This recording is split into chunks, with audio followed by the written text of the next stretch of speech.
మాంత్రికుడు.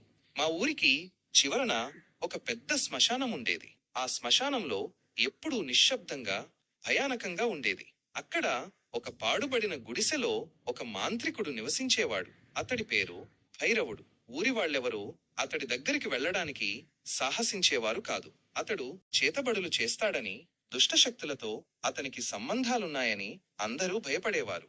ఒకరోజు మధ్యాహ్నం ఊరిలోని పిల్లలు ఆడుకుంటూ పొలిమేరల వరకు వెళ్లారు. వారిలో ఒక అమ్మాయి, లక్ష్మి, అనుకోకుండా దారి తప్పి శ్మశానం వైపు వెళ్లిపోయింది. చీకటి పడటం మొదలైంది. లక్ష్మి భయంతో వణికిపోతూ దారి వెతుక్కుంటూ నడుస్తోంది. అప్పుడు ఆమెకు భైరవుడి గుడిసె కనిపించింది. వేరే దారి లేకపోయేసరికి భయపడుతూనే ఆమె ఆ గుడిసె వైపు వెళ్ళింది.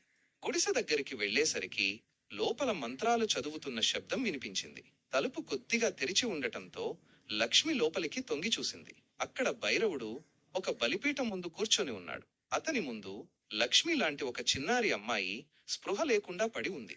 భైరవుడు తన చేతిలో ఒక కత్తి పట్టుకుని ఏదో భయంకరమైన తంతు చేస్తున్నట్లు కనిపించింది. లక్ష్మి ఒక్కసారిగా భయంతో గట్టిగా కేక వేసింది.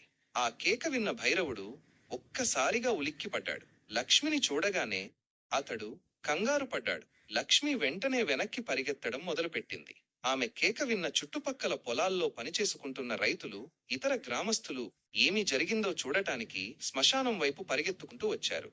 వారు గుడిసె దగ్గరికి వచ్చేసరికి లక్ష్మి భయంతో వణికిపోతూ జరిగినదంతా చెప్పింది. గుడిసె లోపల చూసిన గ్రామస్తులు భయానకమైన దృశ్యాన్ని చూసి షాక్ అయ్యారు. బలిపీఠంపై స్పృహ లేకుండా పడి ఉన్న అమ్మాయిని చూసి అందరూ ఆగ్రహంతో ఊగిపోయారు. భైరవుడు అప్పటికే అక్కడి నుంచి తప్పించుకోవడానికి ప్రయత్నిస్తున్నాడు. వెంటనే గ్రామస్తులు భైరవుణ్ణి చుట్టుముట్టారు. కొందరు యువకులు అతడిని పట్టుకుని చితకబాదారు. భయంతో వణికిపోతున్న ఆ చిన్నారి అమ్మాయిని వారు వెంటనే ఊళ్ళోకి తీసుకెళ్లారు. జరిగిన విషయం తెలుసుకున్న ఊరి పెద్దలు ఆగ్రహంతో భైరవుణ్ణి నిలదీశారు. అతడు ఎన్నో ఏళ్లుగా ఇలాంటి చేతబడులు చేస్తూ ప్రజలను భయభ్రాంతులకు గురిచేస్తున్నాడని గ్రామస్తులు ఆవేదన వ్యక్తం చేశారు.